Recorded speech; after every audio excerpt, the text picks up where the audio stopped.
Bismillah walhamdulillah wassalatu wassalamu ala rasulillah wa ala alihi wa ashabihi wa mawala amma ba'du. Qala ba'du salaf, sebagian salaf berkata al-qasasu junudullah. Junudullah.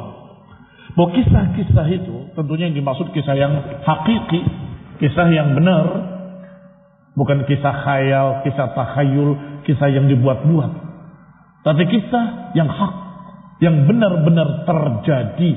Karena itu menunjukkan bukti kebenaran semua yang Allah kabarkan dalam Al-Quran dan Sunnah. Maka dikatakan al-qasas junudullah, tentara Allah. Yani annal mu'anid la yaqdir yarudduha. Yang demikian karena para mu'anid, para penentang gak akan mampu menolaknya. Seperti tadi yang kalian sedikit mengikuti tentang bagaimana tentang Yahudi yang dilaknat oleh Allah, dikutuk menjadi kera dan babi. Itu orang Yahudi semua tahu. Semua tahu. Sehingga Rasulullah SAW oleh Allah diperintahkan, coba ingatkan itu mereka tentang sejarah. Maaf ya, wahai Yahudi, kamu tahu siapa yang pernah dilaknat dari kaum-kaum terdahulu? Mereka pasti akan paham. Iya, memang kami pernah dilaknat dulu. Taib yang kedua, siapa dari umat-umat terdahulu yang dijadikan monyet-monyet dan babi-babi, dikutuk menjadi monyet dan babi-babi? Kalau mereka jujur, mereka tahu dalam kitab mereka sendiri, dalam sejarah mereka sendiri, mereka akan berkata, iya, kami dulu mengingkari atau menentang hari Sabtu untuk jangan keluar, tapi kami memaksa keluar. Maka kami dikutuk menjadi monyet-monyet dan babi-babi. Siapa yang pernah dijadikan begini-begini? Itu sejarah. Barakallahu fikum. Baik. Apakah bisa mengelak? Tidak bisa mengelak. Kalaupun mulutnya berkata itu kisah bohong, hati kecilnya berkata saya lagi berdusta nih, saya lagi berbohong nih. Sadar hatinya, karena itu kisah yang hak dan diketahui banyak orang. Maka barakallahu fikum, al-qasas junudullah. Qasas junudullah. Tetapi sudah kita kasih footnote-nya, jangan lupa, kisah yang hak, yang benar-benar terjadi.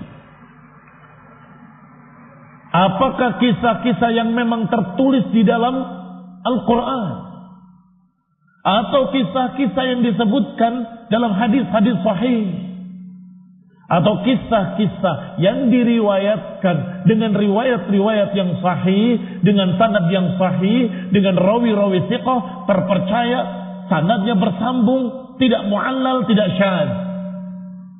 Baik. Oh iya, berarti hadis.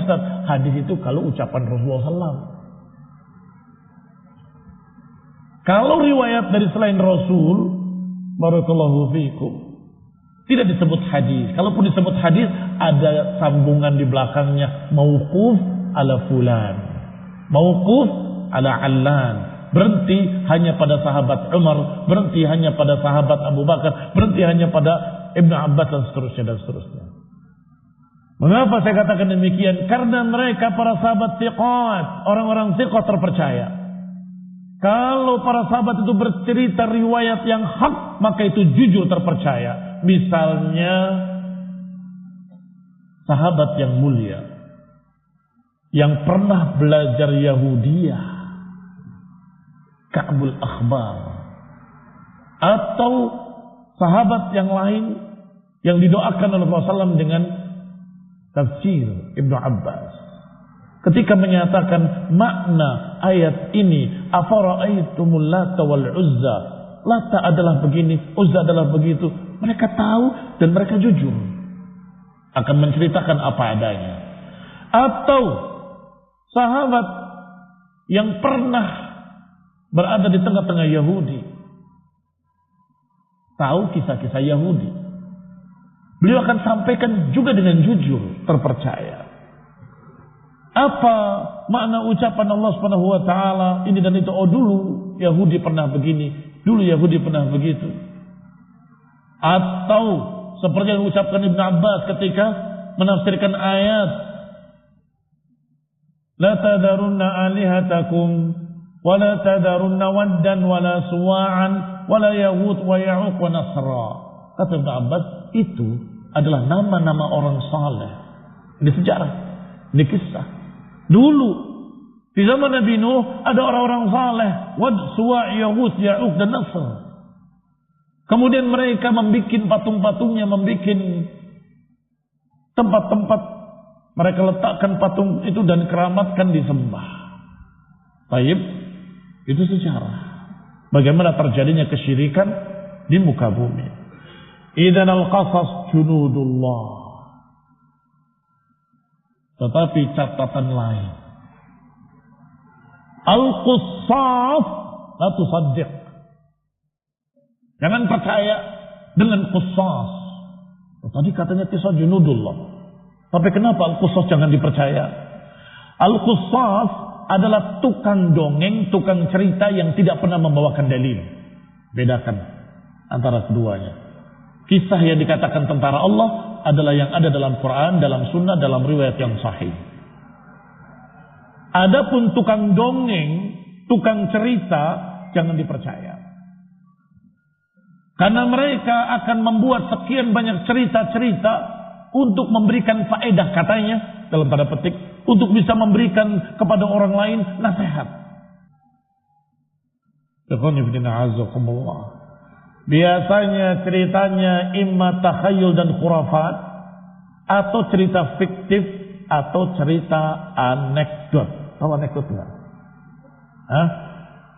Anekdot itu cerita tapi sudah jelas batilnya, sudah jelas itu bukan hakiki, tapi hanya sekedar untuk pelajaran. Dan yang seperti ini biasanya kaum sufiyah. Kami ketika berjalan waktu itu ada cahaya yang mengikuti kami sepanjang jalan. Wah, serius. Mereka cerita kayaknya benar. Kamu benar kejadian? Enggak, untuk nasihati mereka aja.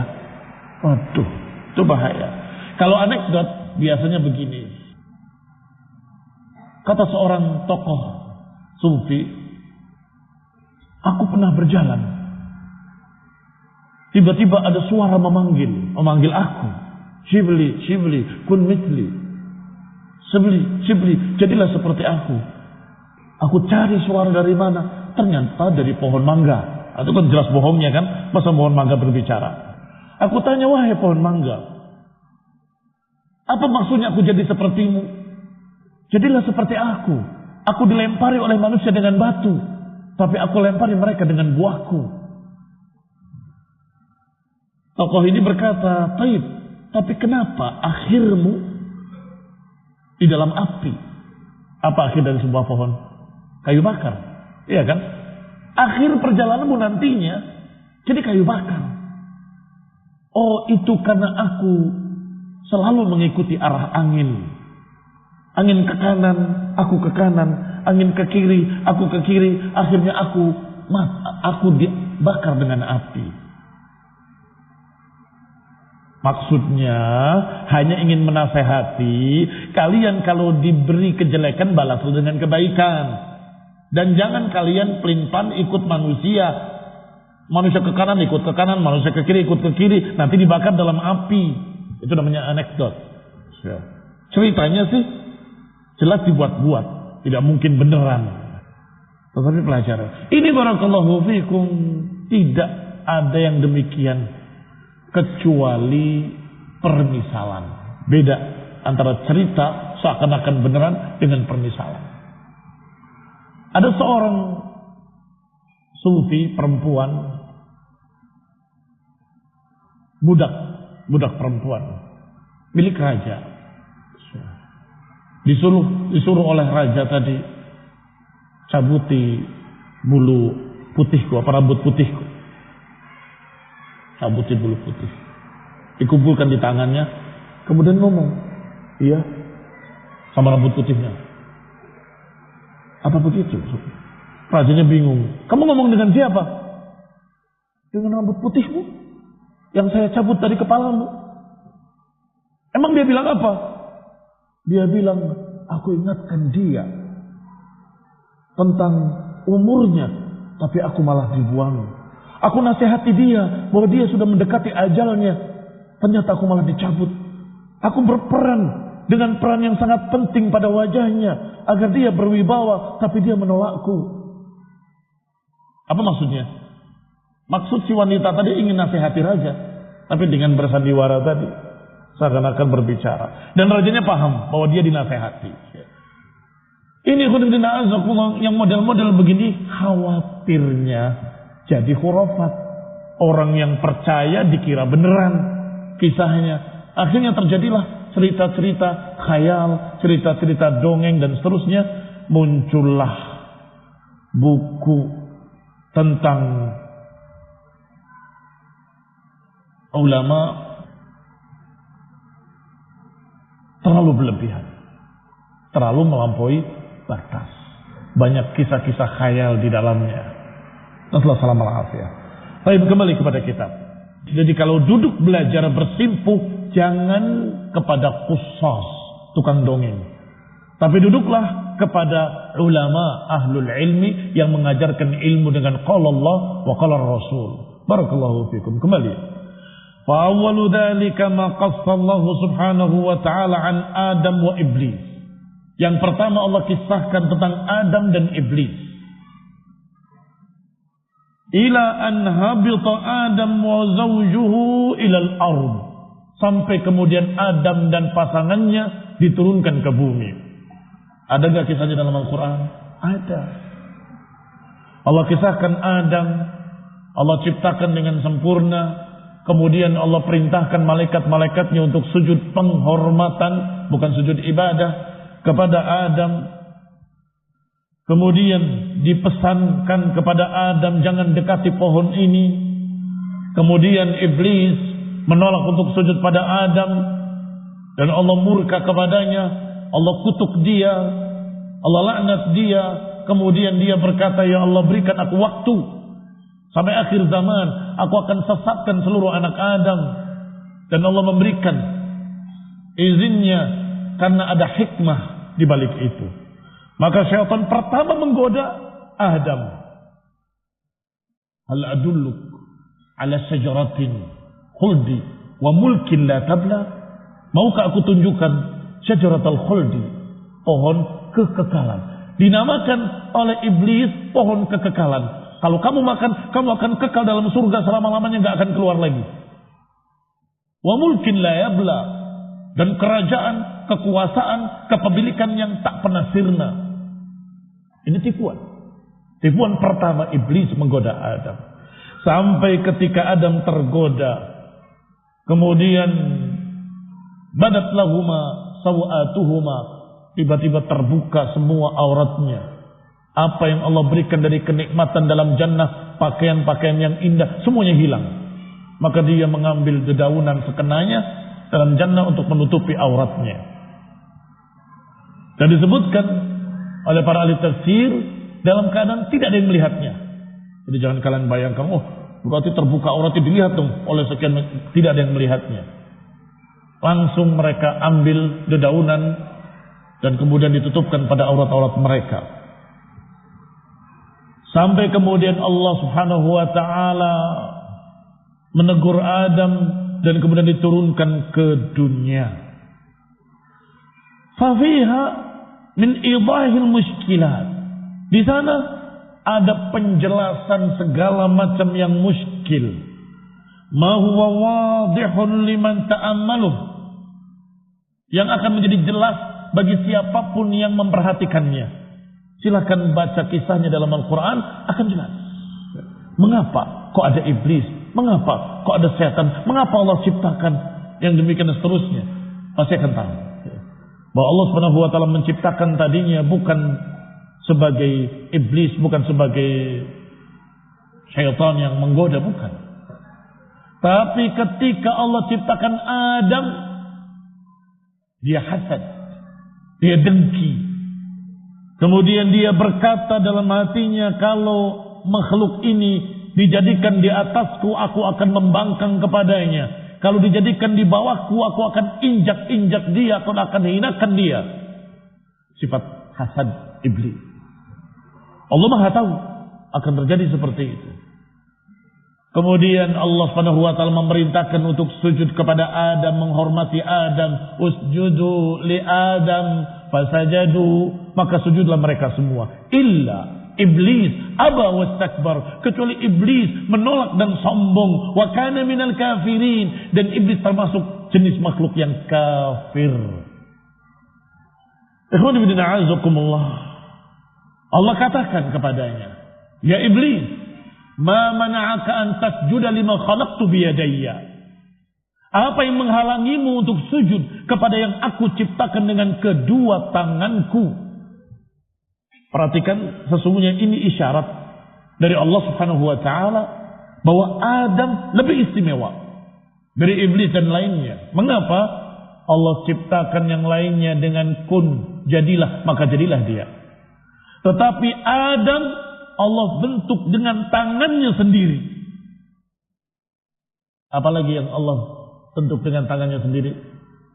Pohon-pohon di dalam jannah, gharasaha Allah biyadih, Allah tanam dengan tangannya sendiri. Itu keistimewaan. Allah ciptakan segala sesuatu dengan kun. Ucapan kun yang bermakna jadilah, maka jadilah dia. Idza arada syai'an an yaqula lahu kun fayakun. Tetapi Adam Allah ciptakan dengan tangannya sendiri. Maka Allah katakan pada iblis, ma mana'aka an tasjuda lima khalaqtu biyadai. Apa yang menyebabkan engkau menghalangi, atau apa yang menghalangimu untuk sujud kepada yang aku ciptakan dengan kedua tanganku sendiri? Astakbarta? Apa engkau sombong? Ikhwan fillah a'azakumullah. Adam menjawab, astagfirullah, membangkang. Bukan Adam, iblis menjawab. Iblis membangkang. Kata iblis, ana khairun minhu. Khalaqtani min narin wa khalaqtahu min tin. Aku lebih baik dari dia. Kau ciptakan aku dari tanah dan kau ciptakan dia. Kau ciptakan aku dari api, kau ciptakan dia dari tanah. Khalaqtani min nar wa khalaqtahu min tin. Kau ciptakan aku dari api, kau ciptakan dia dari tanah. Api selalu menyala-nyala, terbang ke atas dan selalu menghabisi semua yang ada di sekitarnya. Hebat kan? Lebih tinggi, lebih mulia. Tanah di bawah, rendah, diinjak-injak. Alasan iblis. Berarti iblis menolak perintah Allah dengan apa? Dengan ra'yu, dengan pikirannya sendiri. Menolak perintah Allah untuk sujud penghormatan pada Adam dengan akalnya, dengan pikirannya sendiri. Bukankah berarti. Bukankah aku diciptakan dari api, kamu diciptakan dari tanah? Padahal justru api memiliki ciri kesombongan. Selalu pengen tinggi, tapi nggak pernah sampai. Ya Pak ya, menyala-nyala seakan-akan lidah api itu pengen tinggi, tapi nggak pernah tinggi segitu terus, nggak sampai kemana-mana. Dan apapun yang mendekati api hangus, apapun yang mendekati api hangus, terbakar, hancur, binasa. Tetapi tanah, kata Ibnu Qayyim rahimahullah, tawadhu, di bawah, merendah, tidak sombong. Tetapi setiap yang masuk ke tanah tumbuh. Bahkan tumbuh pohon menjulang tinggi sampai ke langit. Berbuah. Dengan berbagai macam buah-buahan, tumbuh-tumbuhan, sayur-sayuran, dan sekian banyak faedah-faedah lainnya. Maka prinsip yang dipikirkan oleh iblis pun sesungguhnya gak tepat. Ana khairun minhu. Bukankah kau ciptakan aku dari api, kau ciptakan dia dari tanah? Bukankah api lebih mulia dari tanah? Itu pikiranmu. Tidak mesti. Bahkan tanah lebih tawadhu dari api. Tanah lebih bermanfaat dari api. Tanah lebih banyak memberikan daripada api. Api lebih banyak membinasakan, walaupun kadang memberikan sesuatu. Barakallahu fiikum. Kembali kita baca wa akhirul qissah, dan akhir kisahnya. Karena kita akan membaca sejarah Nabi, bukan sejarah Adam. Kalau sejarah Adam kita akan lanjutkan kisahnya. Kita akan membaca sejarah Nabi, tetapi ini contoh bahwa Allah kisahkan kisah Adam sampai ketika diturunkan ke dunia, Allah katakan padanya, "Famanittaba'a hudaya fala yadhillu wa la yashqa, wa man a'rada 'an dzikri fa inna lahu ma'isyatan dhanka." Dan ketahuilah wahai Adam, nanti akan datang huda. Famanittaba'a hudaya fala yadhillu wa la yashqa. Kalau engkau kalian turunan Adam di dunia ini mengikuti huda, fala yadhillu wa la yashqa, enggak akan tersesat dan enggak akan sengsara. Dan ujungnya akan kembali ke surga, ke tempat semula. Wa man a'rada 'an dzikri fa inna lahu ma'isyatan dhanka. Adapun siapa yang berpaling dari mengingatku, maka dia akan mendapatkan ma'isyatan dhanka, kehidupan yang sengsara. Wa nahsyuruhu yaumal qiyamati a'ma, dan akan dibangkitkan nanti, dikumpulkan yaumal qiyamah dalam keadaan buta. Orang-orang tadi yang berpaling dari agama, berpaling dari petunjuk, dibangkitkan dalam keadaan buta. Qala rabbi lima hasyartani a'ma wa qad kuntu basira. Rabbi, mengapa kau bangkitkan aku dalam keadaan buta, padahal aku dulu di dunia bisa melihat. Qala kadzalika atatka ayatuna fanasitaha. Kata Allah, demikianlah kamu di dunia didatangi ayat-ayat kami, bimbingan petunjuk dari kami, tapi kau lupakan. Wa kadzalikal yauma tunsa, maka hari ini pun engkau dilupakan. Wa kadzalika nadzi man asrafa wa lam yu'min bi ayati rabbih. Demikianlah balasan, demikianlah kami membalas orang yang melampaui batas dan tidak mau beriman dengan ayat-ayat kami. Wala adzabul akhiratu asyad wa abqa, dan sungguh azab akhirat lebih dahsyat dan lebih kekal. Di situ disebutkan kalimat ila qaulihi, ya. Karena dianggap pembacanya sudah hafal Quran semua. Sehingga kalian tulis kelengkapannya dalam footnote kalian.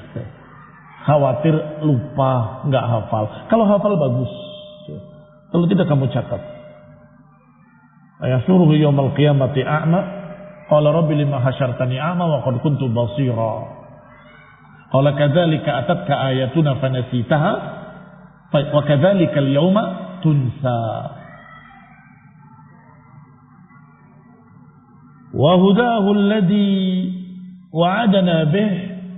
Dan apa yang dimaksud dengan huda yang Allah janjikan, imma ya'tiyannakum minni huda, bisa jadi akan datang kepada kalian wahai Adam dan turunannya, ya'tiyannakum minni, akan datang dariku, kata Allah, huda huwa irsaluhur rusul.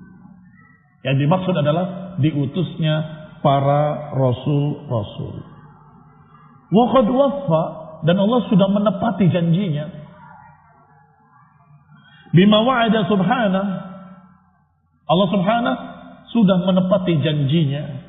Fa arsalar rusul mubashshirina wa mundirin, maka Allah utus para rasulnya mubashshirin wa mundirin, memberitakan berita-berita gembira dan memperingatkan dengan peringatan-peringatan. Li'alla yakuna lin-nasi 'ala Allahi hujjah, agar jangan ada lagi alasan mereka di hadapan Allah nanti. Aku tidak tahu, aku tidak diberitahu. Agar tidak ada lagi alasan kalian nanti di hadapan Allah. Allah utus rasul-rasulnya. Li'alla yakuna lin-nasi 'ala Allahi hujjatun ba'dar rusul, agar setelah diutus para rasul enggak ada alasan lagi. Fa awwaluhum Nuh, diawali rasul pertama yang diutus adalah Nuh alaihi salam. Wa akhiruhum, dan akhir mereka Nabi kita Nabi Muhammad sallallahu alaihi wa ala alihi wasallam. Kata Syekh Muhammad bin Abdul Wahhab, "Fahris ya Abdullah ala ma'rifati hadzal habl." Maka sungguh-sungguhlah, perhatikanlah wahai hamba Allah untuk mengenali tali ini. Tali apa? Tali yang menghubungkan antara hamba dengan Rabb-Nya. Tali yang menghubungkan antara para hamba manusia dengan Rabb-Nya adalah para Rasul. Allah mengutus Rasulnya, Allah mewahyukan kepadanya melalui Jibril kepada Rasulnya, Rasulnya menyampaikan pada umatnya. Maka bersambung semuanya. Fahris ya Abdullah ala ma'rifati hadzal habl. Pelajarilah hubungan ini.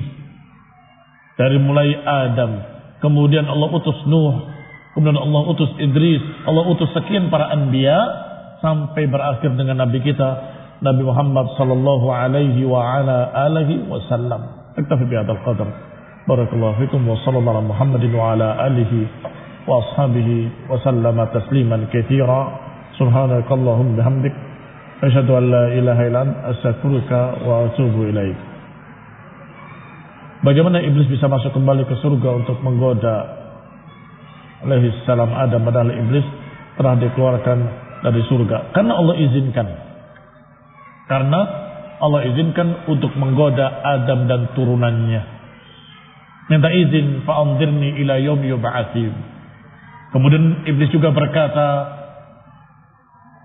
wa bi'izzatik, demi kemuliaanmu ya Allah, la ughwiyannahum ajma'in. Maka Allah izinkan dengan kalimat wastafziz man istata'a minhum bisautik. Silahkan kamu giring, silahkan kamu goda orang yang kamu bisa. Ini barakallahu fikum bukan disuruh, tapi diizinkan. Kalimat wastafziz man istata'ta minhum bisautik wa ajlib alaihim bi khaylika wa rajlik wa'idhum. Kalimatnya kan seperti menyuruh. Silakan giring mereka, silakan ajak mereka, siapapun yang kamu bisa. Ini bukan perintah, tetapi ini maknanya silakan begitu. Karena tadinya tidak boleh dan iblis meminta izin untuk dipanjangkan umurnya sampai hari kiamat dan diberi kesempatan untuk menggoda Adam. Silakan kamu goda kalau kamu bisa. Dan Allah sudah tahu apa yang akan terjadi, dan itu rencana Allah subhanahu wa ta'ala agar juga anak turunan Adam di dunia ini digoda oleh iblis. Siapa yang selamat? Orang-orang yang tetap berpegang dengan Quran dan Sunnah dan tidak terpengaruh dengan wasawis iblis.